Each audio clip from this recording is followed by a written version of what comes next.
अंदर तिष्णा अग है, मन मुख भुख न जाए। मोह कुटुंब सब कूड़ है, कूड़ रहया लपटाए। आन दिन चिंता चिंतवै, चिंता बद्धा जाए। जम्मण मरण न चुकई, हाँ मैं कर्म कमाए। गुर शरणाई उबरे, नानक लय छड़ाए। जम्मण मरण न चुकई, हाँ मैं कर्म कमाए। गुर शरणाई उबरै, नानक लय छड़ाए। वाहिगुरु जी का खालसा, वाहिगुरु जी की फतेह। गुरु प्यारी साध संगत जीओ, सलोक वारां ते वधीक बाणी दी चल रही लड़ीवार विचार ते इस लड़ी दे तहत धन गुरु रामदास पातशाह जी की रसना तो उचारण किया होया 26 नंबर सलोक, जिसका पाठ आपां सरवण किया है। ये सलोक धन गुरु ग्रंथ साहब जी के पावन अंक 1424 के उपर सुभाईमान है। गुरु पातशाह जी ने इस पावन सलोक विच जो मन का मरीद मनुख है, भाव मन के पिछे तुरन वाला जो इंसान है, जिन्हों बाणी विच मन मुख आखिया है, उसदे अंदर हर टाइम हर वक्त एक अग बलदी रहिंदी है, जिन्हों तृष्णा की अग कहिंदे हन। उस अग दे विच ये अपने समुचे जीवन नूं इहो जिहा साड़ लैंदा है कि इहदे जीवन च मुड़ के हरियाली नहीं आउंदी। हाँ, जे वो मन का मरीद मनुख अपने मन की गल छड्ड के गुरु की गल सुनना शुरू कर देवे तो इहदे जीवन दे विच फिर दोबारा तो उही खेड़ा, उही आत्मक धन इनू फिर प्राप्त हो सकता है। पातशाह जी ने गल की है भुख की इत्थे कि उसकी जिंदगी विच मुड़ के भुख नहीं मिटती। भाव तृष्णा की अग ऐसी है जिहड़ी हर टाइम हर वक्त बलदी रहिंदी है। तो उस अग विच जिन्ने मर्जी पदार्थ सुट्टी जाओ, जिवें अग का सुभाव हुंदा है, तुसीं अग विच जिन्नियां मर्जी लकड़ां कट के सुका के बाल दिओ, अग विचों कदी आवाज़ नहीं आउंदी कि मैं हुण तृप्त हो गई हाँ। इंसानी जीवन दे विच भी एक अग बलदी है, जिन्हों बाणी तृष्णा की अग कहिंदी है। इस तृष्णा की अग ने मनुख दीयां लोड़ां तां थोड़े जे पदार्थां नाल ही पूरीआं हो जांदियां ने, पर जो तृष्णा की अग है, ये तां इंज कह लो कि दुनिया के तमाम पदार्थों के उपर बैठ के भी मनुख फिर भखू भखू कर सकता है। हाँ, ये अग तृष्णा की बुझ सकती है जे मनुख दे कोल गुरु का उपदेश आ जाए, गुरु की सिक्ख्या आ जाए। तो हुण हजूर फरमाउंदे ने अंदर तृष्णा अग है, मनुख दे अंतरात्मे तृष्णा की अग है कि जिहड़ा मन का मरीद मनुख है, मन के पिछे तुरन वाला है। मनमुख भुख न जाए तो मनमुख की फिर ये भुख सारी जिंदगी मिटती नहीं, क्योंकि अंदर अग है, अग का सुभाव है साड़ सड़ के सुआह करी जाना है। हुण तुसीं वेखो, इहो अग है जिहदा जिक्र सतगुर ने बाणी विच आखिया सी, जगत जलंदा रख लै अपनी किरपा धार। जे तो अग बाहर की हुंदी तो बाहर की अग तां किसी के घर लग जाए, किसी के कारखाने नूं लग जाए तो दुनिया हैल्प कर दिंदी है, इहदे च कोई शक नहीं। खेतां नूं अग लग जाए, किसी की गलती ना लगे, जाने लगे अनजाने लगे, लोग हैल्प करते हैं। नहीं भी किसी दी नाल किसी दी बनती, फिर भी बंदा कहता चलो हैल्प करो भी अग बुझा दिओ, राह जाते होइए किते अग लग जाए। लोग अपने साधन रोक के भी अग बुझाउण की कोशिश करते हैं, जिन्हां नाल साडा कोई बोल चाल नहीं, जिन्होंने असीं जाणदे नहीं। मनुख चाहुंदा है भाई ये अग जे इदां बलदी रही तो इसदा नुकसान हो सकता है, जान जा सकती है। पर जिहड़ी अग दा जिक्र इत्थे सतगुरु जी कर रहे हैं, ये अग किसी ने नहीं लाई तो ना ये किसी होर ने बुझाउणी है। ये अग लाई भी आप है ਤੇ ਬੁਝਾਉਣੀ ਵੀ ਖੁਦ ਮਨੁੱਖ ਨੂੰ ਆਪ ਪੈਣੀ। ਭਾਈ ਗੁਰਦਾਸ ਜੀ ਦਾ ਬਚਨ ਪੜ੍ਹਦੇ ਹਾਂ, ਬਾਬਾ ਦੇਖੈ ਧਿਆਨ ਧਰ ਜਲਤੀ ਸਭ ਪ੍ਰਿਥਵੀ ਦਿਸ ਆਈ। ਬਾਬੇ ਨੇ ਜਗਤ ਨੂੰ ਬਹੁਤ ਧਿਆਨ ਨਾਲ ਵੇਖਿਆ ਤੇ ਸਾਰੀ ਪ੍ਰਿਥਵੀ ਬਾਬੇ ਨੂੰ ਸੜਦੀ ਨਜ਼ਰ ਕਿਉਂ ਆਈ? ਬਾਝੋਂ ਗੁਰੂ ਗੁਬਾਰ ਹੈ, ਗੁਰੂ ਤੋਂ ਬਿਨਾਂ ਐਸਾ ਘੁੱਪ ਹਨੇਰਾ ਹਾ ਕਰਦੀ ਸੁਣੀ ਲੁਕਾਈ। ਦੁਨੀਆ ਕੁਰਲਾ ਉੱਠੀ ਸੀ, ਅੱਜ ਵੀ ਆਗੂ ਹੋਈ ਹੈ। ਰੋਜ਼ ਤੁਸੀਂ ਪੇਪਰ ਪੜ੍ਹਦੇ ਹੋ, ਅਖਬਾਰ ਪੜ੍ਹਦੇ ਹੋ, ਤੁਸੀਂ ਵੇਖੋ ਉਸ ਅਖਬਾਰ ਦੇ ਵਿੱਚ ਕਿੰਨੀਆਂ ਖਬਰਾਂ ਐਸੀਆਂ ਹੁੰਦੀਆਂ ਨੇ, ਉਸ ਪੇਪਰ 'ਚ ਕਿੰਨੀਆਂ ਖਬਰਾਂ ਹੁੰਦੀਆਂ ਨੇ ਜਿਹੜੀਆਂ ਉਸ ਅੱਗ ਦੇ ਕਾਰਨ ਜ਼ਿੰਦਗੀਆਂ ਤਬਾਹ ਹੋ ਰਹੀਆਂ ਨੇ ਰੋਜ਼ ਆਏ ਦਿਨ। ਮੈਨੂੰ ਨਹੀਂ ਲੱਗਦਾ ਵੀ ਕੋਈ ਇੱਕ ਦਿਨ ਵੀ ਐਸਾ ਜਾਂਦਾ ਹੋਵੇ ਜਦੋਂ ਪੇਪਰ 'ਤੇ ਕੋਈ ਇੱਦਾਂ ਦੀ ਇੱਕ ਅੱਧ ਖਬਰ ਨਾ ਛਪੀ ਹੋਵੇ। ਕਈ ਵਾਰ ਤਾਂ 2-2 3-3 ਖਬਰਾਂ ਵੀ ਇੱਕ ਦਿਨ ਛਪਦੀਆਂ ਨੇ ਜਿੱਥੇ ਤ੍ਰਿਸ਼ਨਾ ਦੀ ਅੱਗ ਕਰਕੇ, ਜਿੱਥੇ ਜ਼ਿੰਦਗੀ ਤਬਾਹ ਹੋ ਰਹੀ ਹੈ ਮਨੁੱਖ ਦੀ। ਫਿਰ ਤ੍ਰਿਸ਼ਨਾ ਦੇ ਰੂਪ ਕਈ ਨੇ, ਇੱਕ ਰੂਪ ਨਹੀਂ ਹੈ। ਬਾਬਾ ਦੇਖੇ ਧਿਆਨ ਧਰ ਜਲਤੀ ਸਭ ਪ੍ਰਿਥਵੀ ਦਿਸ ਆਈ। ਬਾਝੋਂ ਗੁਰੂ ਗੁਬਾਰ ਹੈ ਹਾ ਕਰਦੀ ਸੁਣੀ ਲੁਕਾਈ। ਬਾਬੇ ਭੇਖ ਬਣਾਇਆ, ਬਾਬੇ ਨੇ ਫਿਰ ਭੇਖ ਬਣਾਇਆ। ਹੁਣ ਭੇਖ ਹੁੰਦਾ ਵੀ ਜੋ ਹੈ ਨਹੀਂ ਉਹ ਭੇਖ ਬਣਾ ਲਿਆ।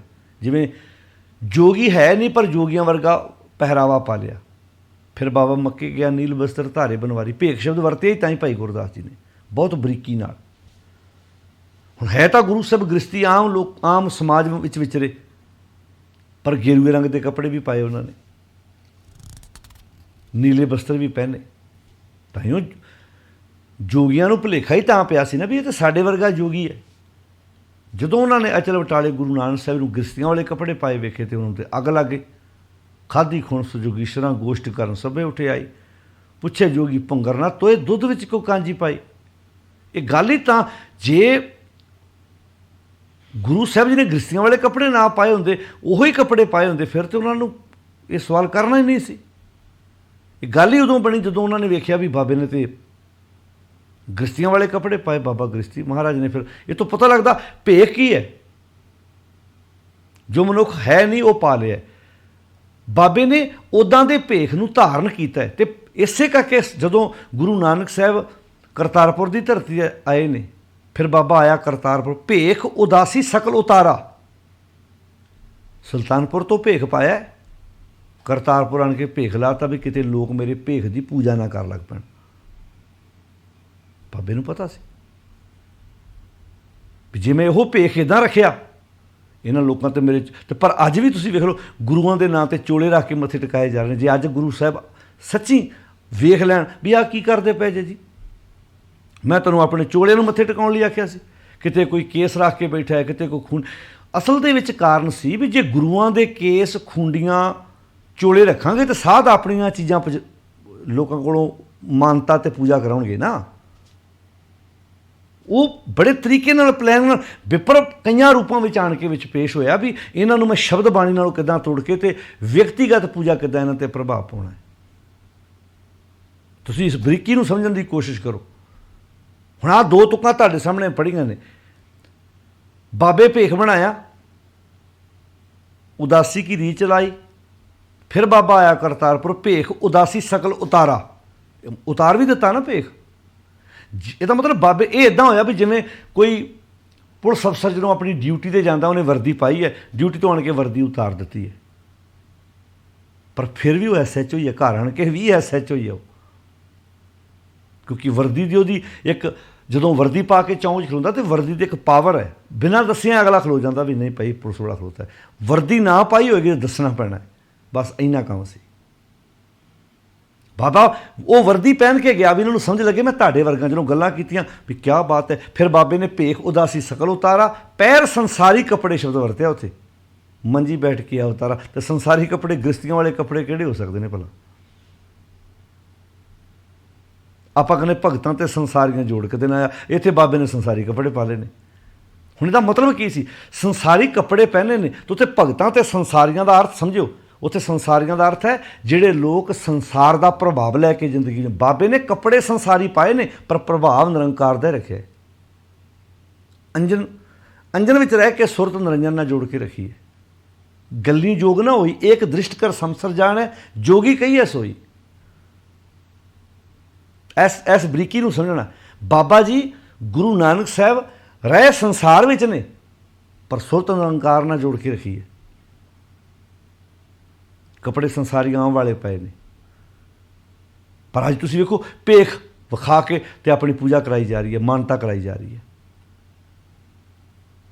ਬਾਬੇ ਭੇਖ ਬਣਾਇਆ, ਉਦਾਸੀ ਕੀ ਰੀਤ ਚਲਾਈ, ਤੇ ਫਿਰ ਬਾਬਾ ਆਇਆ ਕਰਤਾਰਪੁਰ, ਭੇਖ ਉਦਾਸੀ ਸਕਲ ਉਤਾਰਾ। ਜਦੋਂ ਬਾਬੇ ਨੇ ਭੇਖ ਲਾ ਹੀ ਦਿੱਤਾ ਤੇ ਫਿਰ ਚੋਲੇ ਨੂੰ ਮੱਥੇ ਟੇਕਣ ਦੇ ਤੇ ਅਰਥ ਰਹਿ ਹੀ ਨਹੀਂ ਨਾ।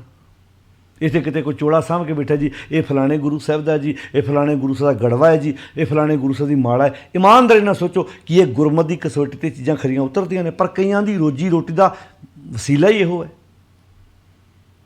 ਇੱਥੋਂ ਹੀ ਫਿਰ ਬਾਬਿਆਂ ਨੂੰ ਆਦਤ ਪੈ ਗਈ, ਉਹ ਵੀ ਆਪਣੇ ਬਾਬਿਆਂ ਦੀਆਂ ਫਿਰ ਖੂੰਡੀਆਂ, ਜੁੱਤੀਆਂ, ਜੋੜੇ, ਗੱਡੀਆਂ, ਇੰਨੀ ਮਾਨਸਿਕਤਾ ਡਿੱਗ ਗਈ ਕਿ ਟੋਇਲਟ ਸੀਟਾਂ ਵੀ ਸਾਂਭ ਕੇ ਰੱਖੀਆਂ ਹੋਈਆਂ ਨੇ ਆਪਣੇ ਬਾਬਿਆਂ ਦੀਆਂ। ਅੱਜ ਤੱਕ ਲੋਕ ਪੂਜਾ ਕਰ ਰਹੇ ਨੇ। ਬਾਬਾ ਮਰ ਚੁੱਕਾ ਹੈ, ਮਰੇ ਦੇ ਵੀ ਚੋਲੇ ਪ੍ਰੈਸ ਕਰਕੇ ਤੇ ਹੈਂਗਰਾਂ 'ਚ ਪਾ ਕੇ ਟੰਗੇ ਜਾ ਰਹੇ ਨੇ, ਕਢਾਈਆਂ ਕਰਕੇ ਉੱਦਾਂ ਹੀ ਚੜਾਵਾ, ਉੱਦਾਂ ਹੀ ਮੱਥੇ ਟੇਕੇ ਜਾ ਰਹੇ ਨੇ। ਸੋਚ ਕੇ ਵੇਖੋ ਤੁਸੀਂ। ਹੁਣ ਇੱਥੇ ਸ਼ਬਦ ਵਰਤਿਆ ਅੰਦਰ ਤ੍ਰਿਸ਼ਨਾ ਅੱਗ ਹੈ। ਅੰਦਰ ਮਨ ਦੇ ਪਿੱਛੇ ਤੁਰਨ ਵਾਲੇ ਦੇ ਅੰਦਰ ਤ੍ਰਿਸ਼ਨਾ ਦੀ ਅੱਗ ਬਲ ਰਹੀ ਹੈ। ਮਨਮੁਖ ਭੁੱਖ ਨਾ ਜਾਏ, ਤੇ ਫਿਰ ਭੁੱਖ ਕਿੱਥੋਂ ਜਾਣੀ ਸੀ, ਕਿਉਂਕਿ ਅੱਗ ਨੇ ਤਾਂ ਸਾੜ ਕੇ ਸੁਆਹ ਕਰੀ ਜਾਣਾ। ਫਿਰ ਅੱਗੇ ਕਹਿੰਦੇ ਨੇ ਮੋਹ ਕੁਟੰਬ ਸਭ ਕੂੜ ਹੈ। ਪਰਿਵਾਰ ਮਾੜਾ ਥੋੜ੍ਹਾ। ਜਿਹੜੇ ਗੁਰੂ ਪਾਤਸ਼ਾਹ ਬਾਣੀ ਉਚਾਰਨ ਕਰਨ ਉਹ ਖੁਦ ਗ੍ਰਸਤੀ ਨੇ, ਉਹਨਾਂ ਦੇ ਆਪਣੇ ਸਾਹਿਬਜ਼ਾਦੇ ਨੇ। ਸਾਨੂੰ ਬਾਣੀ 'ਚ ਇਹ ਥੋੜ੍ਹਾ ਕਿ ਤੇਰਾ ਪਰਿਵਾਰ ਨਾ ਹੋਵੇ, ਤੂੰ ਗ੍ਰਸਤੀ ਨਾ ਹੋਵੇਂ। ਪਰ ਇੱਥੇ ਸ਼ਬਦ ਕੀ ਵਰਤਿਆ, ਮੋਹ ਕੁਟੰਬ। ਮੋਹ ਕੀ ਹੁੰਦਾ, ਪਕੜ। ਪਰਿਵਾਰ ਪਾਲ, ਸੇਵਾ ਸਮਝ ਕੇ ਪਾਲ। ਤੂੰ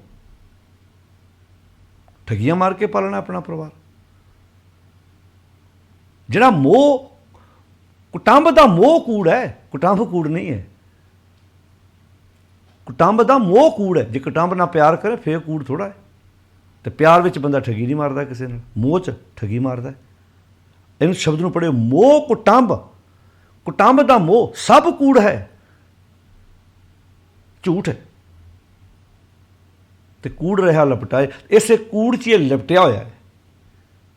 ਇਸੇ ਕੂੜ ਦੀ ਅਸਲ 'ਚ ਇਹੋ ਹੀ ਤਾਂ ਤ੍ਰਿਸ਼ਨਾ ਹੈ। ਇਸੇ ਨੂੰ ਗੁਰੂ ਅਰਜਨ ਸਾਹਿਬ ਮਹਾਰਾਜ ਇੰਝ ਵੀ ਕਹਿੰਦੇ ਨੇ, ਮਾਇਆ ਜਾਲ ਪਸਾਰਿਆ। ਮਾਇਆ ਨੇ ਆਪਣਾ ਜਾਲ ਖਿਲਾਰਿਆ ਹੋਇਆ ਹੈ। ਮਾਇਆ ਜਾਲ ਪਸਾਰਿਆ, ਭੀਤਰ ਚੋਗ ਬਣਾਏ। ਉਹਨੇ ਆਪਣੇ ਵਿਕਾਰਾਂ ਦਾ, ਵਿਸ਼ਿਆਂ ਦਾ ਚੋਗਾ ਖਿਲਾਰਿਆ ਹੋਇਆ। ਤ੍ਰਿਸ਼ਨਾ ਪੰਖੀ ਫਾਸਿਆ, ਤ੍ਰਿਸ਼ਨਾ ਦੇ ਅਧੀਨ ਪੰਛੀ ਫਸਿਆ ਹੋਇਆ। ਨਿਕਸ ਨਾ ਪਾਏ ਮਾਏ, ਜਿਨ ਕੀਤਾ ਤਿਸੇ ਨਾ ਜਾਣੇ, ਫਿਰ ਆਵੇ ਜਾਏ। ਮਹਾਰਾਜ ਕੋਈ ਤਰੀਕਾ ਹੈ ਤ੍ਰਿਸ਼ਨਾ ਦੀ ਅੱਗ ਬੁਝਾਉਣ ਦਾ? ਕਹਿੰਦੇ ਹਾਂ, ਤਰੀਕਾ ਹੈਗਾ। ਕਿਹੜਾ ਤਰੀਕਾ ਹੈ? ਕਹਿੰਦੇ ਤ੍ਰਿਸ਼ਨਾ ਬੁਝੈ ਹਰਿ ਕੇ ਨਾਮ। ਇਹ ਤ੍ਰਿਸ਼ਨਾ ਦੀ ਅੱਗ ਹਰੀ ਦੇ ਨਾਮ। ਹਰੀ ਨਾਮ ਕੀ ਹੈ? ਸੱਚ।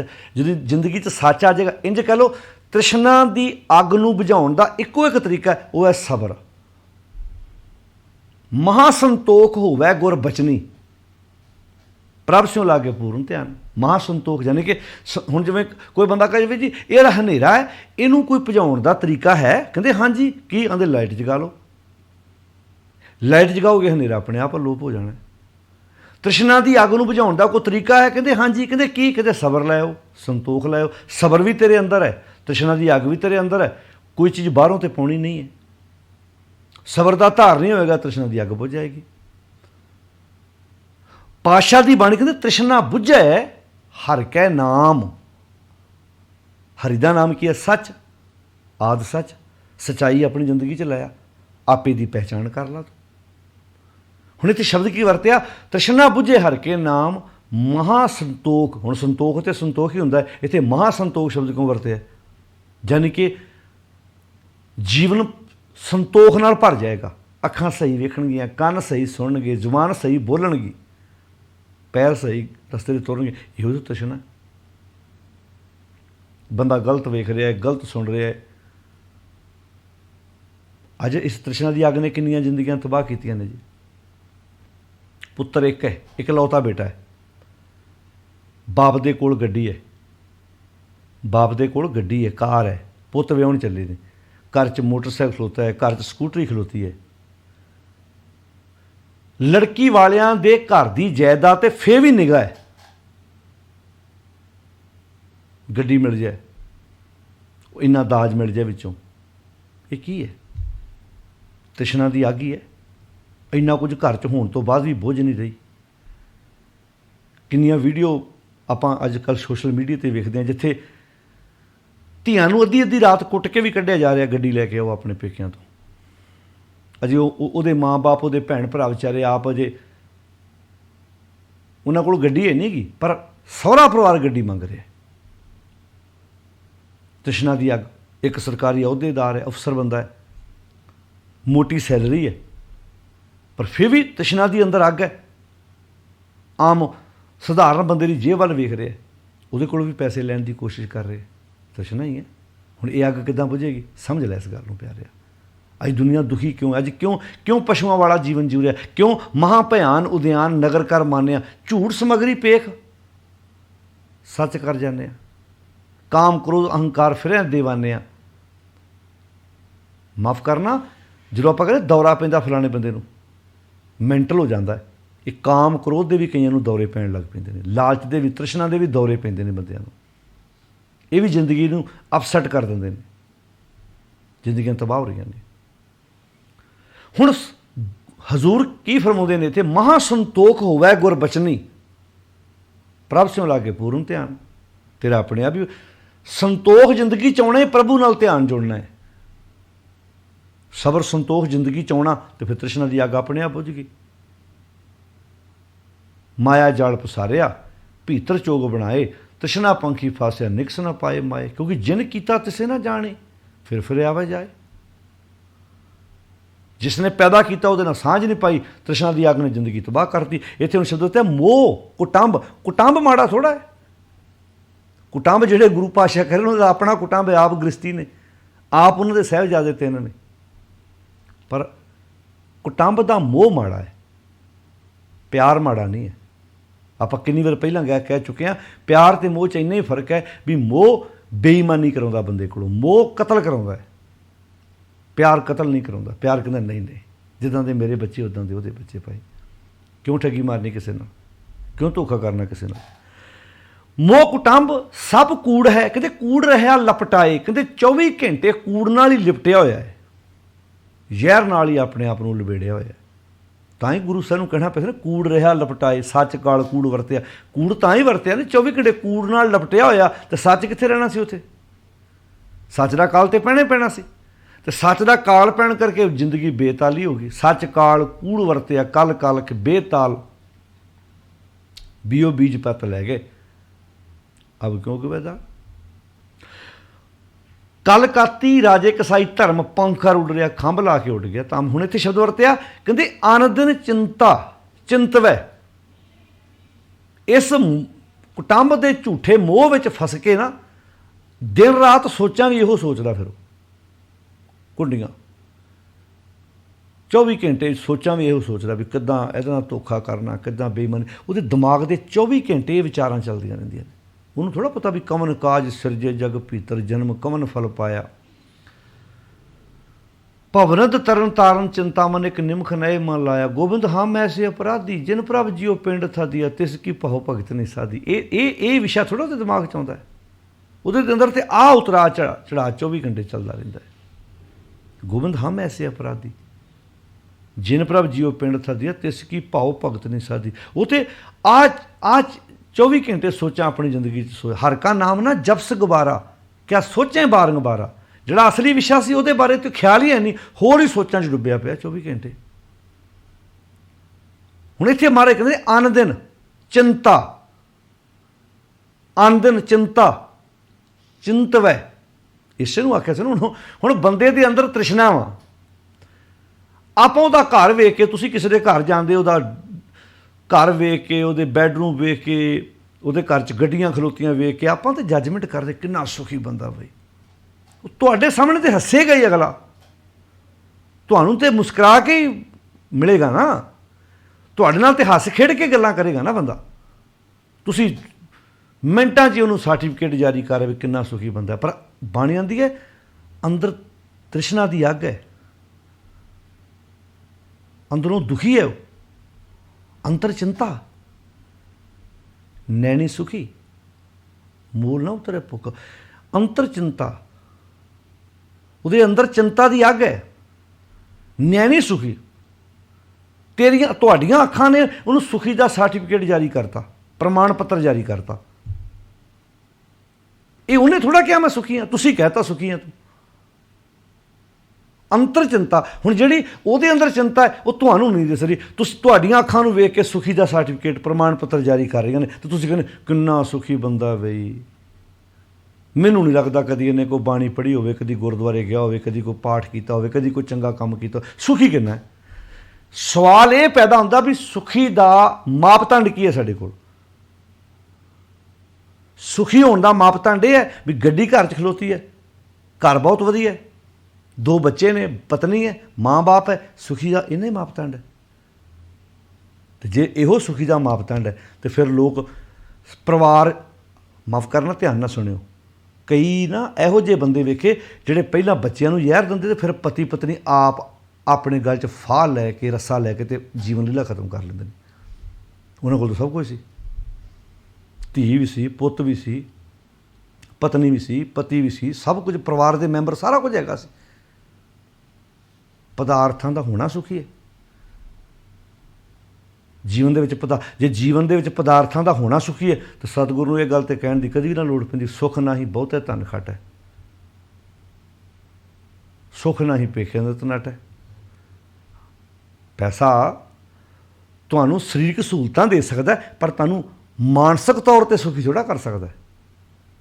ਤੁਹਾਡੇ ਅੰਦਰ ਦੀ ਅੱਗ, ਜਿਹੜੇ ਅੰਦਰ ਤੁਹਾਡੀ ਉਥਲ ਪੁਥਲ ਚੱਲ ਰਹੀ ਹੈ, ਉਹਨੂੰ ਥੋੜ੍ਹਾ ਬੁਝਾ ਸਕਦਾ। ਹੁਣ ਅੰਤਰ ਚਿੰਤਾ ਨੈਣੀ ਸੁਖੀ, ਮੂਲ ਨਾ ਉਤਰੈ ਭੁੱਖ, ਨਾਨਕ ਸੱਚੇ ਨਾਮ ਬਿਨ ਕਿਸੇ ਨਾ ਲੱਥੋ ਦੁੱਖ।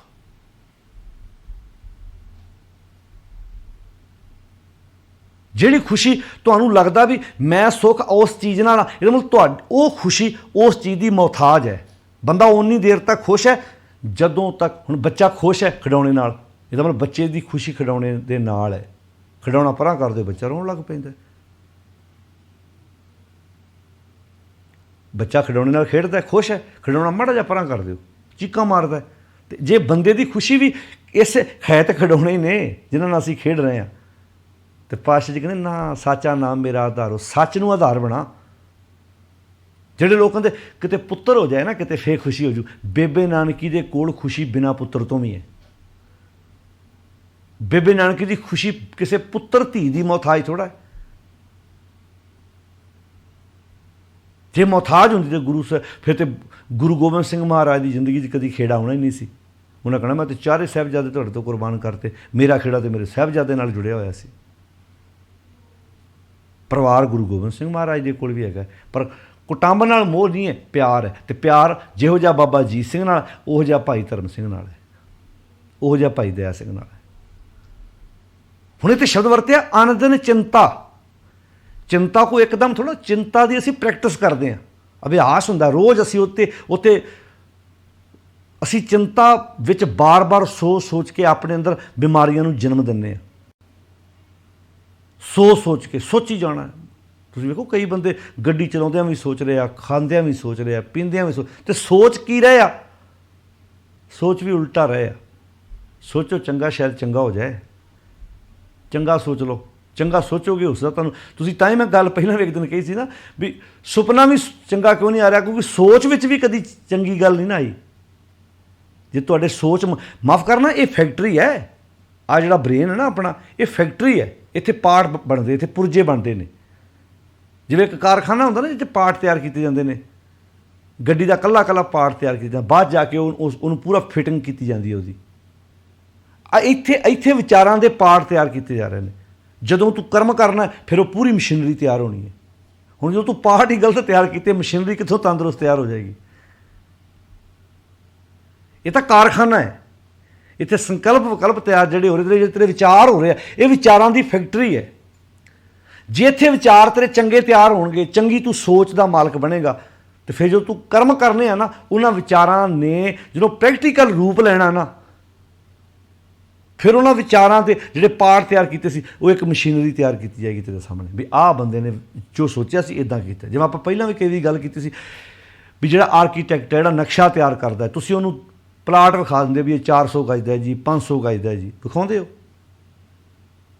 ਉਹ ਫਿਰ ਆਪਣੇ ਬ੍ਰੇਨ 'ਚ ਪੂਰਾ ਨਕਸ਼ਾ ਪਹਿਲਾਂ ਬਣਾਉਂਦਾ ਹੈ, ਫਿਰ ਉਹ ਕੰਪਿਊਟਰ ਦੇ ਉੱਤੇ ਸਾਰਾ ਨਕਸ਼ਾ ਤਿਆਰ ਕਰਕੇ ਤੁਹਾਨੂੰ, ਤੁਸੀਂ ਕਹਿੰਦੇ ਜੀ ਮੈਨੂੰ ਕਲਰ ਵਾਲਾ ਐਕਸਰਾ ਜਿਹੜਾ ਸਾਰਾ ਉਹ ਦੇ ਦਿਓ ਲਾ ਕੇ, ਮੈਂ ਆਪਣੇ ਘਰ ਦੀ ਫੋਟੋ ਕਾਪੀ ਲੈ ਕੇ ਜਾਣੀ ਹੈ ਤਾਂ ਕਿ ਠੇਕੇਦਾਰ ਨੂੰ ਵਿਖਾਉਣਾ ਕਿੱਥੇ ਕਿੱਥੇ ਕੀ ਹੈ। ਉਹਨੇ ਪਹਿਲਾਂ ਆਪਣੇ ਬ੍ਰੇਨ 'ਚ, ਪਹਿਲਾਂ ਉਹਦੇ ਦਿਮਾਗ 'ਚ ਖਿਆਲ ਆਇਆ, ਬੈਠਿਆ ਉਹਨੇ ਪੂਰਾ ਚਿੱਤਰ ਦਿੱਤਾ, ਬਾਅਦ 'ਚ ਉਹਨੇ ਕੰਪਿਊਟਰ 'ਚ ਤਿਆਰ ਕੀਤਾ, ਫਿਰ ਤੁਹਾਨੂੰ ਕੱਢ ਕੇ ਵਿਖਾਤਾ ਉਹਨੇ। ਇੱਦਾਂ ਹੀ ਹਰ ਇੱਕ ਕਾਰ ਬੰਦਾ ਇਸੇ ਕਰਕੇ ਤੇ ਕਿਹਾ ਕਿ ਬੰਦਿਆ ਜਿੰਨਾ ਤੂੰ ਅਮੀਰ ਆ ਨਾ, ਦੁਨੀਆ 'ਤੇ ਕੋਈ ਹੋਰ ਚੀਜ਼ ਇੰਨੀ ਤਾਕਤਵਰ ਤੇ ਇੰਨੀ ਅਮੀਰ ਹੈ ਹੀ ਨਹੀਂ, ਪਰ ਸਾਨੂੰ ਇਸ ਅਮੀਰੀ ਦਾ ਪਤਾ ਹੀ ਨਹੀਂ, ਸਾਨੂੰ ਇਸ ਅਮੀਰੀ ਦਾ ਅਜੇ ਤੱਕ ਪਤਾ ਹੀ ਨਹੀਂ ਲੱਗਾ। ਅਸੀਂ ਹੋਰ ਹੀ ਪੁੱਠਾ ਸਮਾਨ ਇਕੱਠਾ, ਸਾਡੀ ਤਾਂ ਫੈਕਟਰੀ ਇੰਨੀ, ਇਸ ਫੈਕਟਰੀ 'ਚ ਬਹੁਤ ਚੰਗੇ ਪਾਰਟ ਵੀ ਤਿਆਰ ਕੀਤੇ ਜਾ ਸਕਦੇ ਸੀ, ਅਸੀਂ ਇਸ ਫੈਕਟਰੀ 'ਚ ਇੰਨੇ ਪੁਰਜੇ ਮਾੜੇ ਤਿਆਰ ਕੀਤੇ ਕਿ ਤਾਂ ਹੀ ਅੱਜ ਥਾਂ ਥਾਂ 'ਤੇ ਮਾਫ਼ ਕਰਾਂ ਅਸੀਂ ਕੰਮ ਹੀ ਇੰਨੇ ਬੁਰੇ ਕਰ ਰਹੇ ਹਾਂ ਕਿਉਂਕਿ ਅਸੀਂ ਮਟੀਰੀਅਲ ਹੀ ਚੰਗਾ ਨਹੀਂ ਤਿਆਰ ਕਰ ਸਕੇ। ਇੱਥੇ ਬਾਣੀ ਹੁੰਦੀ ਚੰਗਾ ਸੋਚ ਚੰਗਾ ਹੋਏਗਾ, ਚੰਗੀਆਂ ਵਿਚਾਰਾਂ ਲੈ ਕੇ ਆ, ਤਾਂ ਹੀ ਭਗਤ ਰਵਿਦਾਸ ਨੇ ਕਿਹਾ ਮੇਰੀ ਸੰਗਤ ਪੋਚ, ਸੋਚ ਦਿਨ ਰਾਤੀ ਮੇਰਾ ਕਰਮ ਕੁਟਲਤਾ ਜਨਮ ਕੁਪਾਂਤੀ। ਜਦੋਂ ਸੋਚ ਹੀ ਮੇਰੀ ਮਾੜੀ ਆ ਤੇ ਕਰਮ ਮੇਰਾ ਚੰਗਾ ਕਿੱਥੋਂ ਹੋਣਾ ਸੀ? ਮੇਰੀ ਫੈਕਟਰੀ 'ਚੋਂ ਮਾਲ ਹੀ ਜਦੋਂ ਤਿਆਰ ਗਲਤ ਹੋ ਰਿਹਾ ਤੇ ਮੈਂ ਵਧੀਆ ਪਾਰਟ ਕਿੱਥੋਂ ਤਿਆਰ ਕਰਨੀ ਸੀ, ਵਧੀਆ ਜ਼ਿੰਦਗੀ ਕਿੱਥੋਂ ਬਣਨੀ ਸੀ? ਫਿਰ ਇਹ ਘੜੀਆ ਸੁਰਤ ਮਤ ਮਨ ਬੁੱਧ ਤਾਂ ਹੋਣੀ ਸੀ ਜੇ ਵਿਚਾਰ ਚੰਗੇ ਹੁੰਦੇ ਤੇ। ਹੁਣ ਇੱਥੇ ਸ਼ਬਦ ਵਰਤਿਆ ਆਨੰਦਨ ਚਿੰਤਾ ਚਿੰਤਵੈ, ਤੇ ਚਿੰਤਾ ਵੱਧਦਾ ਜਾਏ, ਇਸ ਚਿੰਤਾ 'ਚ ਵੱਜਾ ਹੋਇਆ ਹੀ ਨਾ ਆਤਮਕ ਮੌਤ 'ਤੇ ਮਰ ਰਿਹਾ ਰੋਜ਼।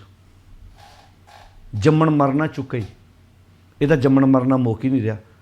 ਕਦੀ ਕਿਸੇ ਦਾ ਤਨ ਵੇਖ ਕੇ ਮਰ ਜਾਂਦਾ, ਕਦੀ ਕਿਸੇ ਦਾ ਧਨ ਵੇਖ ਕੇ ਮਰਿਆ, ਕਦੀ ਕਦੀ ਗੱਡੀ ਵੇਖ ਕੇ ਹੌਕਾ ਨਿਕਲ ਜਾਂਦਾ, ਹਾਏ ਉਹ ਅੱਗੇ ਲੰਘ ਗਿਆ ਮੈਂ ਪਿੱਛੇ ਰਹਿ ਗਿਆ, ਹਾਏ।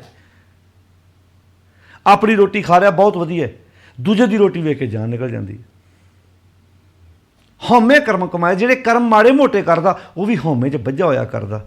ਇੱਕੋ ਤਰੀਕਾ ਗੁਰ ਸ਼ਰਨਾਈ ਉਭਰੇ, ਗੁਰੂ ਦੀ ਸ਼ਰਨ ਜਿਹੜੇ ਪੈ ਜਾਂਦੇ ਆ, ਗੁਰੂ ਦੇ ਸ਼ਬਦ ਉੱਤੇ ਜਿਹੜਾ ਆਪਣਾ ਜੀਵਨ ਜਿਉਂਦੇ ਆ, ਉਹ ਉੱਭਰ ਜਾਂਦੇ ਆ ਇਸ ਚਿੰਤਾ 'ਚੋਂ, ਇਸ ਤ੍ਰਿਸ਼ਨਾ ਦੀ ਅੱਗ 'ਚੋਂ, ਇਸ ਕੁਟੰਬ ਦੇ ਮੋਹ 'ਚੋਂ, ਦਲਦਲ 'ਚੋਂ ਬਾਹਰ ਨਿਕਲ ਜਾਂਦੇ ਆ। ਨਾਨਕ ਲੈ ਛਡਾਏ, ਹੇ ਨਾਨਕ ਉਹਨਾਂ ਨੂੰ ਗੁਰੂ ਦੀ ਵਿਚਾਰ, ਗੁਰੂ ਦਾ ਸ਼ਬਦ ਫਿਰ ਛਡਾ ਲੈਂਦਾ। ਗੁਰ ਕਾ ਸ਼ਬਦ ਰਖਵਾਰੇ ਚੌਕੀ ਚੌਗਰਦ ਹਮਾਰੇ। ਫਿਰ ਗੁਰੂ ਦਾ ਸ਼ਬਦ ਇੱਕ ਚੌਕੀ ਦਾ ਕੰਮ ਕਰਦਾ ਹੈ, ਭਾਵ ਗੁਰੂ ਦਾ ਸ਼ਬਦ ਉਹਨਾਂ ਨੂੰ ਕ੍ਰਾਈਮ ਹੋਣ ਤੋਂ ਬਚਾਉਂਦਾ ਹੈ। ਆਓ ਆਪਣੇ ਆਪਣੇ ਇਸ ਸਰੀਰ ਦੇ ਕਿਲ੍ਹੇ ਦੇ ਖੁਦ ਆਪ ਦਰੋਗੇ ਬਣੀਏ, ਆਪਣੇ ਸਰੀਰ ਰੂਪੀ ਕਿਲ੍ਹੇ ਦੇ ਆਪ ਦਰੋਗੇ, ਆਪ ਥਾਣੇਦਾਰ ਬਣੀਏ, ਇੱਥੇ ਕ੍ਰਾਈਮ ਨਾ ਹੋਵੇ। ਤੇ ਇਸ ਜਿਹੜੀ ਸਾਨੂੰ ਜਿਹੜੀ ਅਦੁੱਤੀ ਦਾਤ ਮਾਲਕ ਨੇ ਇਸ ਫੈਕਟਰੀ ਦਿੱਤੀ ਹੋਈ ਆ, ਇੱਥੇ ਇਹੋ ਜਿਹੇ ਪਾਠ ਤਿਆਰ ਕਰੀਏ ਕਿ ਜੀਵਨ ਖੂਬਸੂਰਤ ਬਣੇ। ਸਾਰਿਆਂ ਦਾ ਧੰਨਵਾਦ। 26 ਨੰਬਰ ਸਲੋਕ ਗੁਰੂ ਰਾਮਦਾਸ ਮਹਾਰਾਜ ਜੀ ਦਾ, ਜਿਸ ਦੀ ਆਪਾਂ ਵਿਚਾਰ ਸਾਂਝੀ ਕੀਤੀ ਹੈ। ਚੰਗਾ ਸੋਚੀਏ ਚੰਗਾ ਹੋਏਗਾ, ਨਾਨਕ ਨਾਮ ਚੜ੍ਹਦੀ ਕਲਾ, ਤੇਰੇ ਭਾਣੈ ਸਰਬੱਤ ਦਾ ਭਲਾ। ਅਦਬ